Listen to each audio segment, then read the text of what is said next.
last time I saw you actually had your makeup on. Was I in zombie makeup? Yeah, it was makeover. Yeah, right. No, I would have looked a little different. You made us see the brains. Oh yeah, I'm sorry. Oh. Is this a dream role for you? I keep thinking of Scott Bakula and Quantum Leap every week. You get to be somebody new. It is, and I think I didn't realize, when I read the pilot script, it was all so quick and we were moving so fast. I hadn't thought through over the course of a whole series how many different roles I would get to sort of play in one show. So, yeah, it's what you imagine when you're little, acting to be, playing all these different characters. I get to do that, so it's a bit of a dream. Can you tease any of the new sort of talents that you'll be getting towards the latter? Yeah. One of my favourites is a couple of episodes away still, and I eat the brain of a computer gamer. And I read it, and I read that, and I was like, oh gosh, I don't know anything about gaming, I don't know if this is going to be my episode. I loved it. That was probably one of the funnest characters for me to take on, and luckily Rob Buckley and Raoul Coley are very dedicated gamers, and they talked me through what was and wasn't convincing, and where you look on the screen, and all the language, which I was just baffled by. We had a lot of fun with that. There's another one, I eat two brains in one episode, a cheerleader and a stoner, and that is something. Well, will she get to choose to retain, develop the power to retain some abilities? It seems like right now, the first 3 episodes, once it's passed through your system, the talents are gone, the painting's gone already. Yeah, to an extent that the talent itself is gone, but the interest in that realm doesn't necessarily go away. I think it's like anything. If you go camping for a few days, you don't necessarily end up, in my own life, camping every weekend, but I can recognise that that's something valuable and learn something from it. And I think she has that same sort of experience when she takes on these characteristics, and maybe she learns that she has more physical prowess than she thought, or whatever it might be, and builds her confidence, I think. Because episode 4, it looks like, I just saw the preview, looks like she's going to be kicking some butt.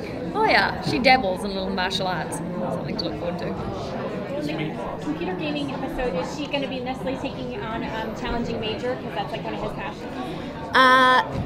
There isn't a huge correlation between those. No, that was mainly off-screen. Rob Buckley doing his coaching with me.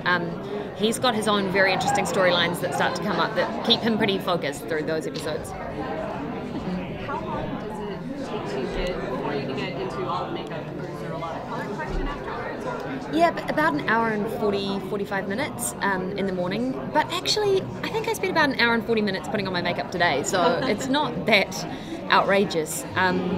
It's airbrushing, and it goes into my hairline, and then we put a wig on, and then there's some dark eye makeup. There's all sorts, but I actually find it really helpful. It helps me really step into Live every morning when I'm 4 a.m. foggy waking up.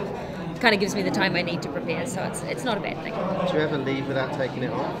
I have done, and it's a disaster because it normally takes about 40 minutes to get it off. I use oils to get it out of my skin. If I've been wearing a singlet or like what do you call them? Tank tops.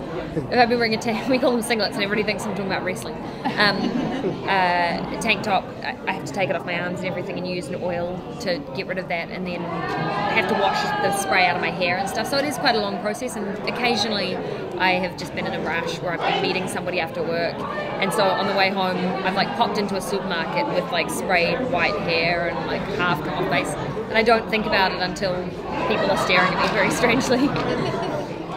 How long did it take for you to kind of be comfortable in the skin of Liv? Because the last time we saw you, you guys just kind of finished one of the pilot. But obviously the time between pilot and the season is a long time.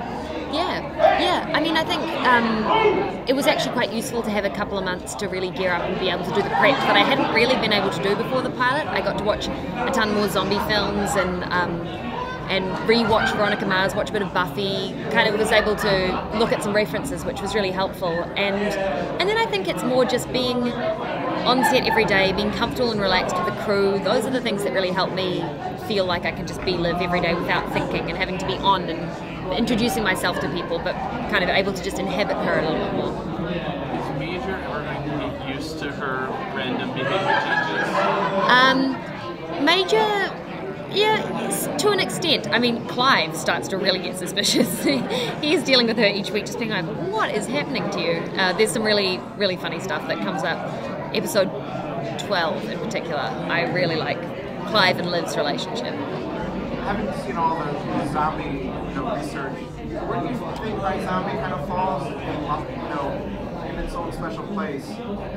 I think it's in its own special place. I mean, since Night of the Living Dead, the way in which the zombie genre has been subverted over the years, or a lot of the films that I saw really explored it in different ways. There's the sort of shuffling zombie, and then there's the rabid zombie, and there's Shaun of the Dead, which is the funny zombie stuff. You know, it kind of has come about in all these different ways, and I think this is the first time we've seen a zombie comedy, romantic, dramatic procedural. Well, one last question. Maybe you could talk about, she's got a new romance coming up on the horizon. How quickly will that be introduced, and what can you tease about it? Within the next couple of episodes, we meet her potential zombie suitor. And I think that people will be conflicted about it. You know, there's some wonderful things, and we want Liv to fall in love again, but she's very much not over her relationship with Major, and that can prove very compromising. Can you talk quickly about stunts? What's been the most challenging or riveting? You know what? It was a surprising one. I had to, and I won't tell you in what context exactly, but I do paintball later in one of the episodes.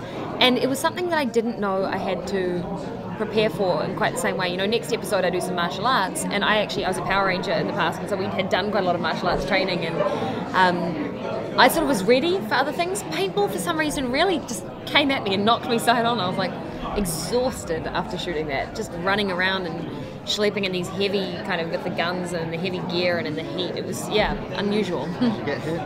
Oh yeah. Did it hurt? It's not my favourite. As you play each of the different characters as she eats the different brains, how do you decide how much of Liv to keep?